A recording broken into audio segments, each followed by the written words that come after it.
Happy new week. Happy February. I haven't spoken to you guys since January, and I just want to come on here due to the recently commenced Benito Bowl, because that's what everyone is calling it. And I wanted to discuss a few things. And if you see me looking down, I'm looking at my notes because I took some notes, girl. But yes, I wanted to talk about the Benito Bowl. So I'm gonna try to make this as I want to try to explain this as best as I can because I'm not going to be like uploading any images or anything for people to kind of see what I'm talking about while I'm saying it. So I'm going to try my best to explain, to give the visual. But I will say, if you are watching the replay, go back, go to YouTube, watch that halftime performance, and then come back to this video, because it'll make a lot more sense if you watch it. But I will say, let me do just a little background. So Bad Bunny, aka Benito, what's his full name? Hold on. Benito Antonio Martinez Ocasio performed at the halftime of the commenced Super Bowl 50. No, was it 50 or 60? 60. Super Bowl 60, which was yesterday, February 8th, 2026. Bad Bunny is a Latin American artist. He is from Puerto Rico. But he makes mostly music in Spanish. I want to say probably like 99% in Spanish. So he is a very big Spanish speaking artist. It's been reported that he was the first Spanish speaking artist to perform at the Super Bowl. Yes, Shakira performed before. However, this is the first time that the entire halftime show was in Spanish because he probably said maybe 10 words in English, maybe even less than that. And I love that for him. So, yes, the Super Bowl was the New England Patriots versus the Seattle Seahawks. Seattle Seahawks won, if you care. I don't want to talk about that. But yes, Bad Bunny dropped an album last year. Let me pull that up 1 second just so I can give you guys the correct facts.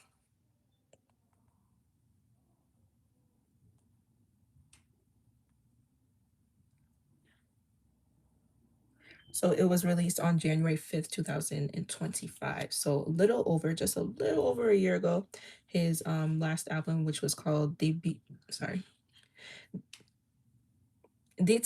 because my pronunciation might be a little off with that. Um, but yes, if you've seen the album cover for me for that album was very nostalgic. I feel like anybody who comes from an ethnic background, whether you're Hispanic, you're from the islands, you're from the Caribbean, you're from Africa, wherever, would have an appreciation of his album cover because of the two chairs in the background and the palm trees and all that stuff.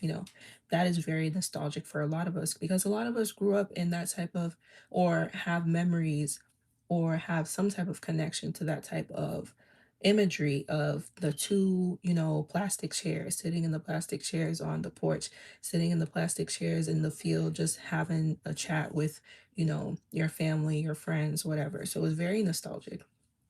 Um, but or and. So that was my little level setting part. Let me make sure I did this correctly. Hold on 1 second, guys. Let me make sure I went live on the correct thing. Okay, I did. Perfect. I wanted to talk about the message that I perceived from Bad Bunny's performance. Like I mentioned earlier, the performance was probably 99% in Spanish because he is Puerto Rican, so Spanish is his language. His music mostly is in Spanish. But music is not a thing of language. Music is a spiritual experience, as we also learned from Sinners. If you haven't watched my Sinners Um, my center's reaction slash review, go and watch that. Music transcends language.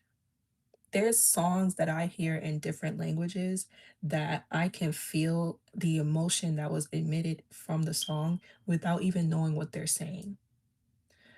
And the fact that this performance was mostly in Spanish shows, sorry, the fact that this performance was mostly in Spanish, a lot of people had preconceived notions because they're like, well, we're not going to understand it and da da da da. That's not important. It's not about the performance actually being in Spanish.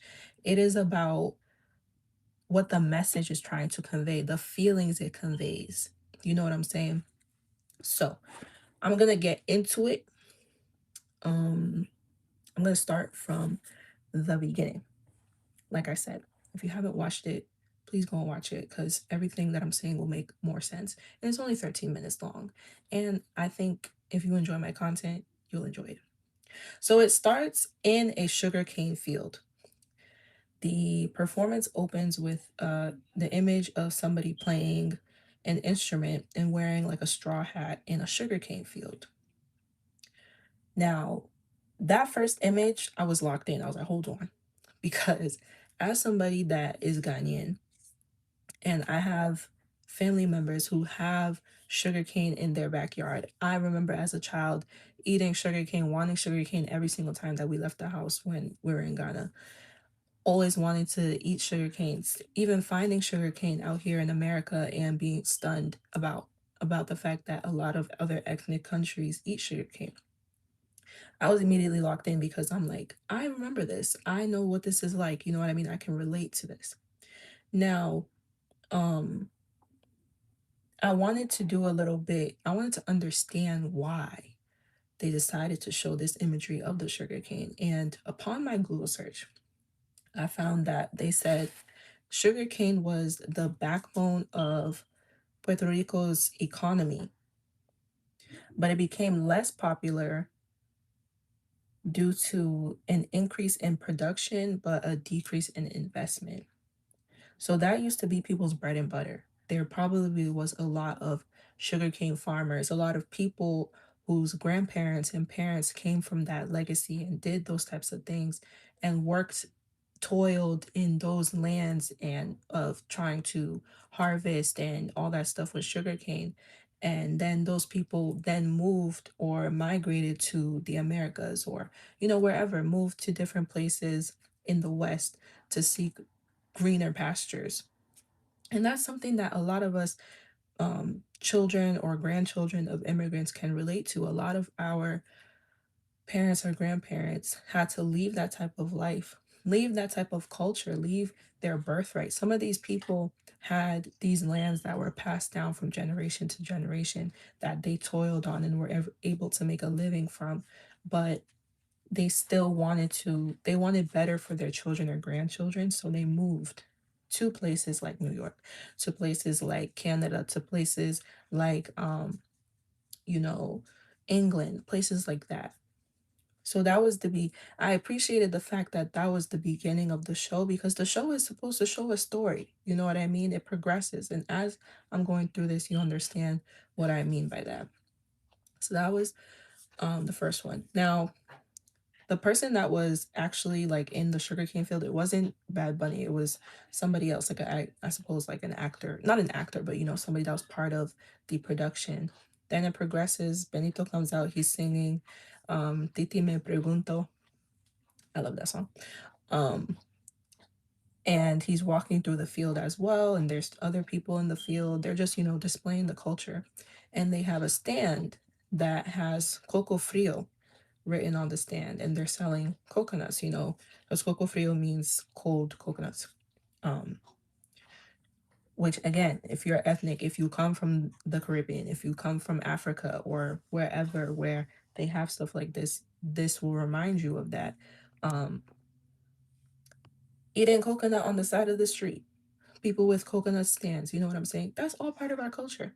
Who doesn't on a hot day doesn't want to enjoy a nice cold coconut water, you know? And then it progresses. Benito is still Benito Bad Bunny, same person. Benito is still walking through the field and everything, and then it shows some, you could suppose they're uncles playing dominoes.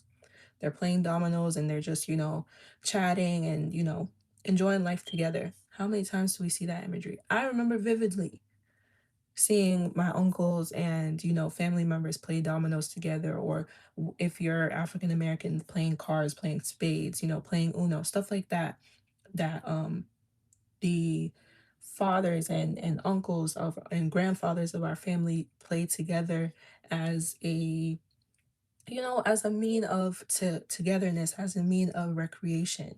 That's something that's very important in our community. And then it moves to, he's still walking. He's, like I said, this is like a journey. It moves to him showing like a nail desk. It's somebody sitting, like a nail tech and their client, you could say. This, I love to see that part because I used to go to a Hispanic nail tech who was actually Puerto Rican. Um, and we all know how impactful Spanish Hispanic nail shops are, how much people in that community love to get their nails done. And, you know, in places, especially in places like, New York, or places where there's a lot of that community there, you can see a whole bunch of Hispanic owned nail shops. Again, just showing the culture that we can all relate to. We all love to get our nails done and all that stuff. You know what I'm saying? So let me see. Yes, and then Benito's walking through. He's continuing to walk through the field, whatever. And then there's another stand that says piri. I think the pronunciation is piriguas, which is shaved ice, like Italian ice or whatever. The shaved ice that they put the flavoring on.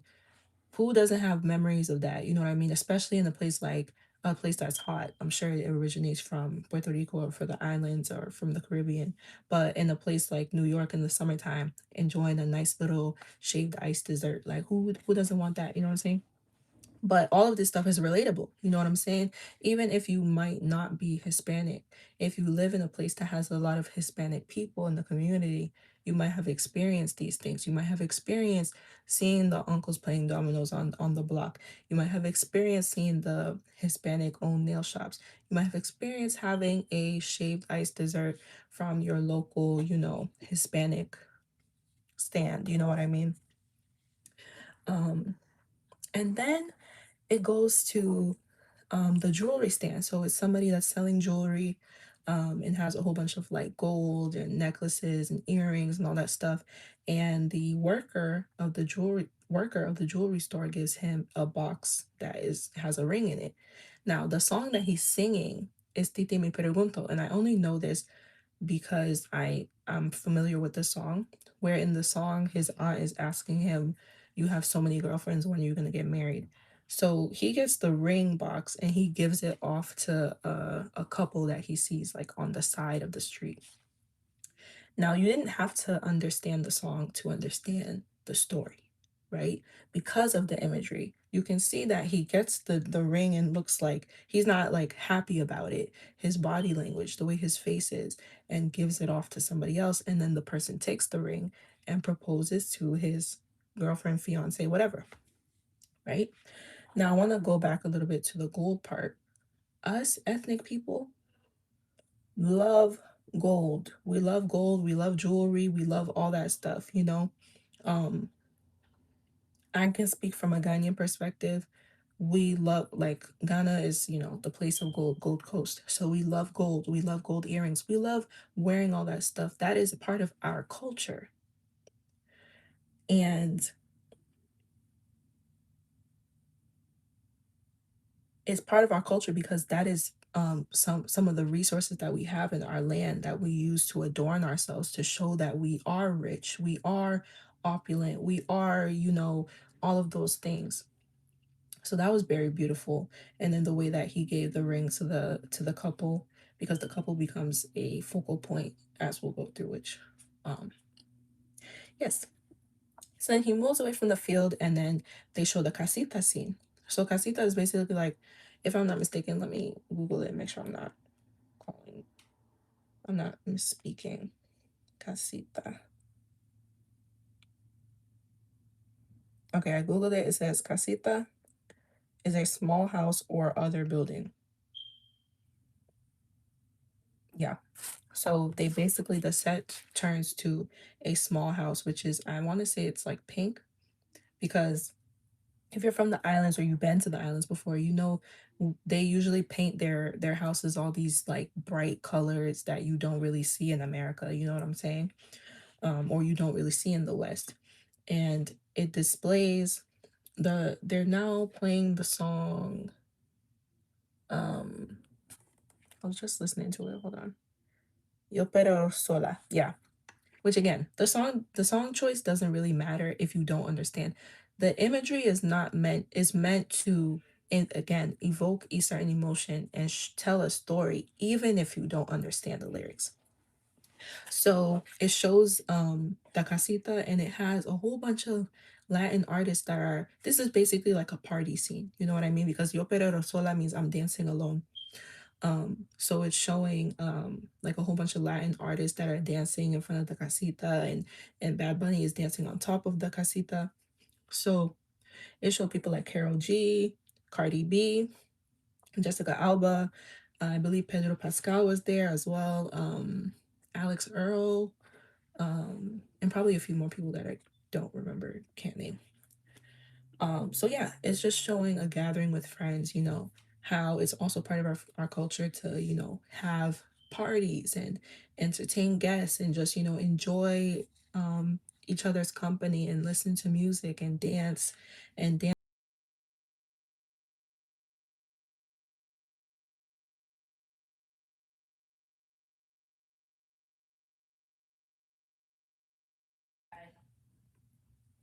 Sorry about that, guys. Okay, so back to what I was saying. Yes, so it shows the casita, and then it progresses to where people are like, basically, I want to say, I don't, maybe it was like a block party, or just like they're like a rave type of situation where they're like all partying in the street, um to old school reggaeton, like dale dale on dale and gasolina, which, like, even if you're not Hispanic and you've been outside, especially if you're outside in like the early to mid thousands, you know those songs, even if you don't understand the lyrics. You know those songs. If you had Hispanic friends, you know those songs. It created a sense of nostalgia. People thought that those artists were gonna come out and perform, but it was just, to evoke a certain emotion.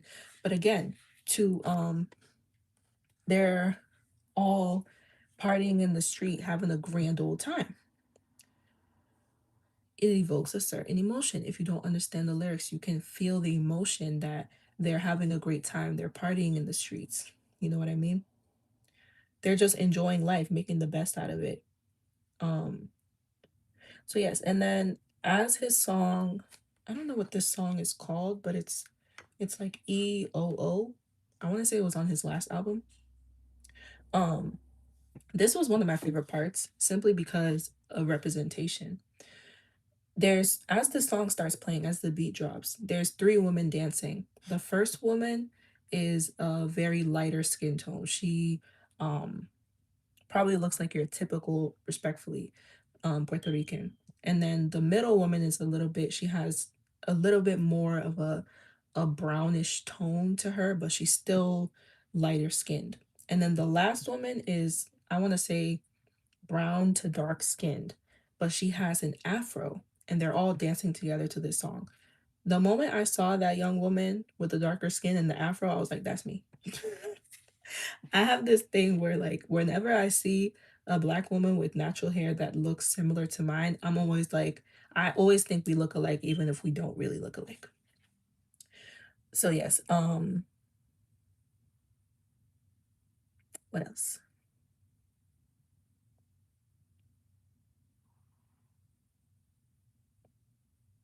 Yes.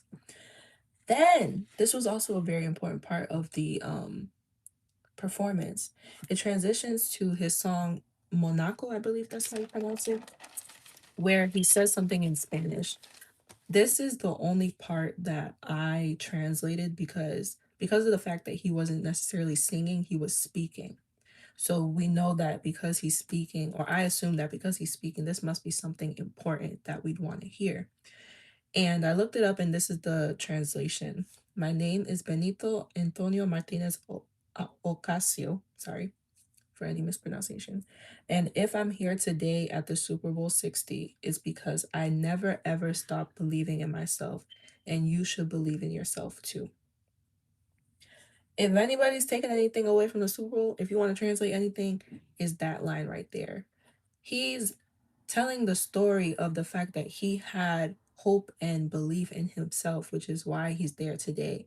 Even in situations where people might have counted him out, even in situations where people might have said his music is only Spanish speaking, how would it reach a national audience? He's at the Super Bowl performing in front of millions, thousands, no, probably millions, millions of people in Spanish. People who don't understand Spanish, like me, are watching it and enjoying the performance. And the only reason he got there, he's saying, is because he believed in himself. Not that people believed in him, but that he believed in himself, and how important it is to believe in yourself with whatever you want to do in life. You know, whatever you're hoping to accomplish, you have to first believe in yourself. So then after that transitions to Lady Gaga performing Die with a Smile, and it's like a salsa remix because they still have like the band and people are dancing. Oh wait, no. Did I already say the wedding scene? Okay, so it progresses to the wedding scene. So the same couple that Benito gave the ring to when they proposed, they are now having their wedding, which there's been I've seen a few people online say that that was a real wedding. I'm not sure how far that's true. But yes, progresses to the wedding and then the like reception. And you know, it's a wedding reception, it's a big party, you know. Um, so Lady Gaga's performing like a salsa remix of Die with a Smile, which I liked it. I was a little confused on why she was there, but you know. um, so yeah, she's performing Die with a Smile with like a salsa remix and people are dancing and all of that stuff, which it was a beautiful scene. And again, this is a wedding. A wedding is usually a time in for ethnic people, for people from the Caribbean, for Africans, for you know, all of us people of ethnic backgrounds where we all meet together and can have a great time together. You know, we see family we haven't seen in a while. We get to dance and listen to music we haven't listened to in a long time. Hear the older songs that are nostalgic, you know, and it reminds us of our time, especially those who have migrated over. It reminds us of our time back home. Because of all the feelings of nostalgia from the music and the dancing and all that stuff. It's a part of our culture, you know. Every culture has different kind of, I don't want to say rules, but like guidelines for lack of a better word, for their weddings and stuff like that. And it's all part of our culture. So yes. Um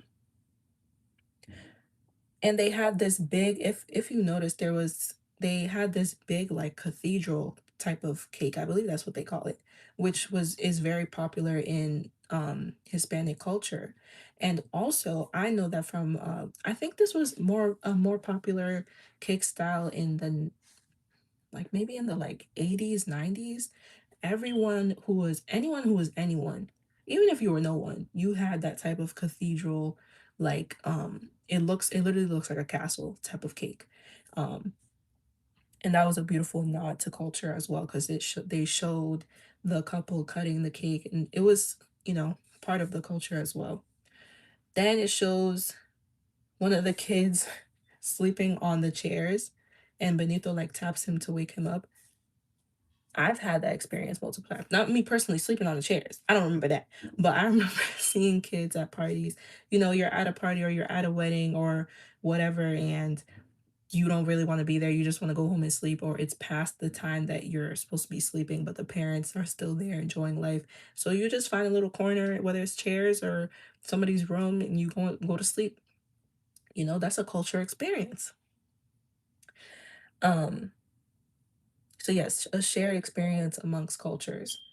Wherever you're from, if you're from an ethnic background, you probably have and some type of related experience to that as well.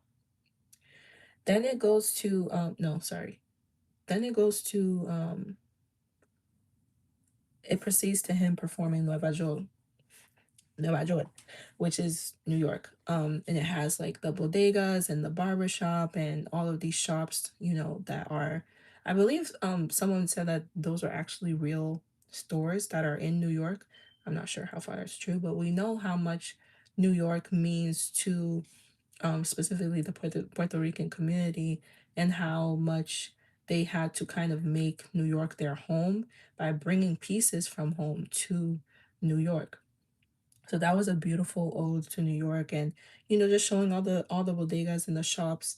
Again, if you're from New York or you're from a place like New York where it has a lot of that community, you've probably seen shops like that before. Um, and it goes to the scene of the family watching him on the little TV, watching him win the Grammy and give his speech. And it's a mother, a father, and then a little boy. I think that was a nod to his inner child, and then also maybe children that are watching him or and could be inspired by him, because he gives him the Grammy and says, "This is for you," to go back to when he said you should believe in yourself. He probably was once that boy that was looking at or watching an award show or watching whatever from a little TV, with his parents in the living room, and showing that progression of like, this is where I was and this is where I am now, and you can do it too if you believe. Then it goes to Ricky Martin, and it gives a little nod to the DTMF album cover with the two chairs, because Ricky Martin is sitting in one of the chairs, and this scene takes place in the again in the field, except that this time there's like a plantain branch behind him. So to show that as well. Um yeah, plantain trees. How many times do we have the debate about plantains? How many cultures don't enjoy plantains? Like, whether you're Hispanic, Nigerian, Puerto Rican, Dominican, we all have our way that we like our plantain. Some people have their way that they pronounce plantain. Just connection, because food is also another way that we are connected through cultures.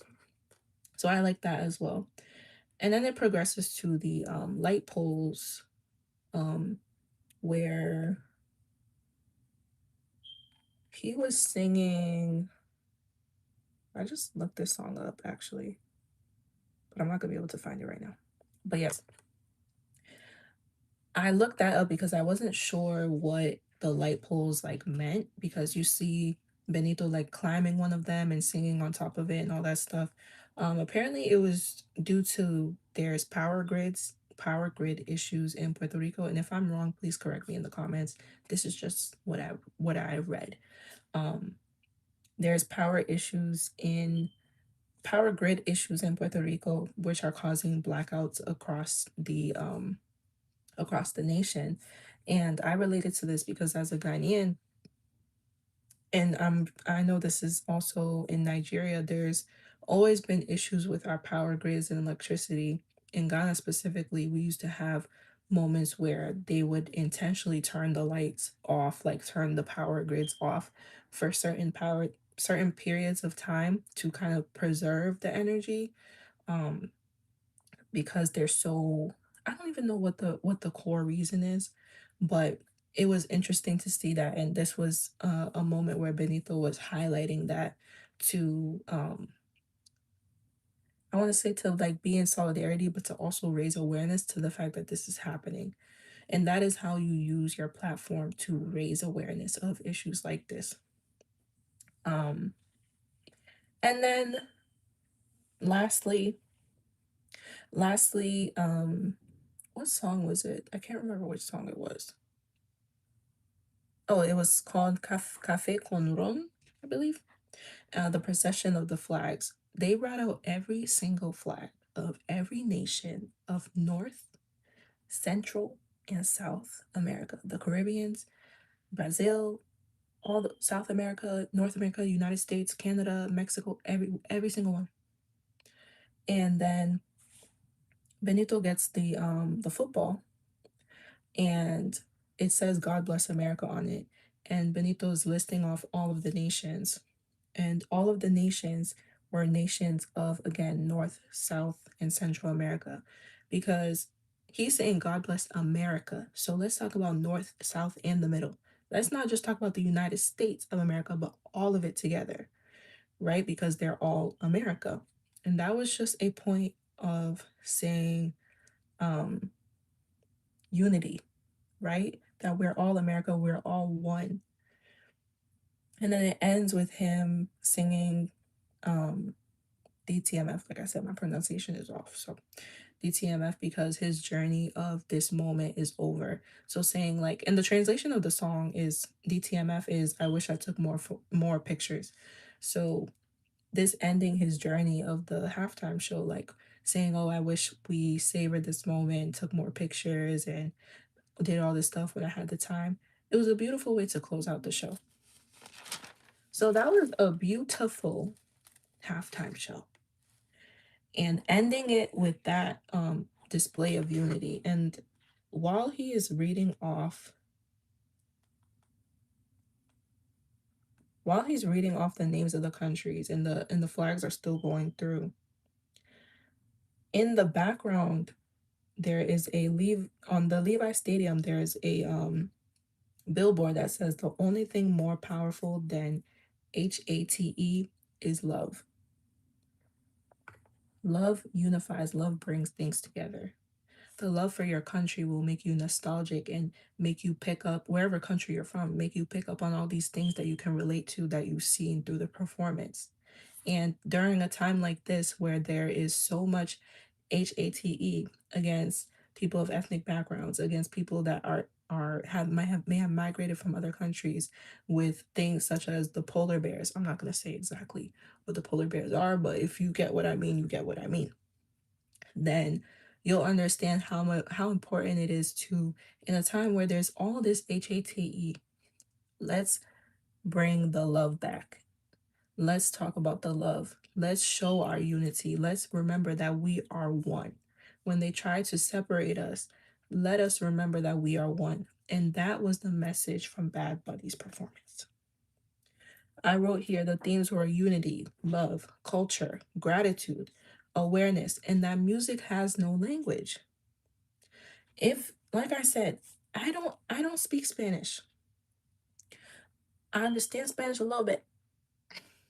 But even if you don't understand a lick of Spanish, if you watch the imagery and you watch it carefully, you'll understand the story that was being told.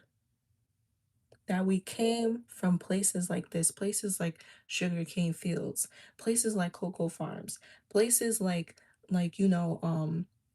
cotton farms, places like cornfields, and we used to do all of this hard labor back in our home country that we are proud of, but we moved and we migrated to another place for a better life for our children and grandchildren. And that was the message, I believe, of the halftime show. I'm interested to know and see what you guys think, but that is the message that I perceived. And all of the cultural importance and cultural displays that we can all relate to in one way or another. If only you take if only people will take their HATE glasses off and watch it from a place of love. Because a lot of people had preconceived notions about his performance. Because it's going to be in Spanish, they're not going to understand. And why does he have to perform if he's going to be singing in Spanish? Isn't it interesting that the people that love to try to isolate people that are different from them don't like to be isolated?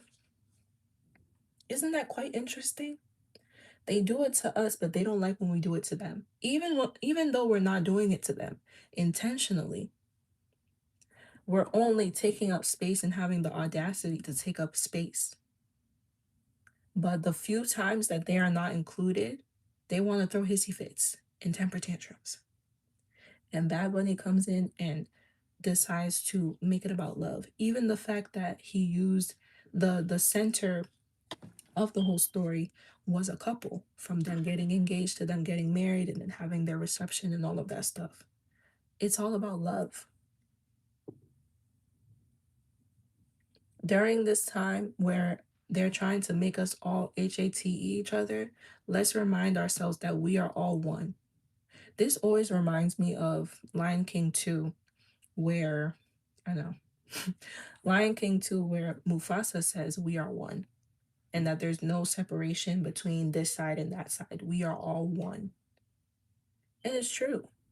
The reality is, and I'm gonna get a little woo-woo here, because would it be me if it wasn't woo? If you're watching, please hit the like button. What was I gonna say? The reality is we are all the same people that just got pushed into different places. We all came from the same place. We just had to live a little bit separately. But if you go back to the core of everything and you look at the way we do things, the way we speak, the way we love, the way we dance, the way we celebrate, the way we mourn, it's all the same. Why? Because we are one people. And the people that have strayed the most from it, for whatever reason or another, are the ones that find it so triggering because they wish they had that community. They wish they had that shared experience. They don't have that. They don't have those memories for whatever reason, but we do.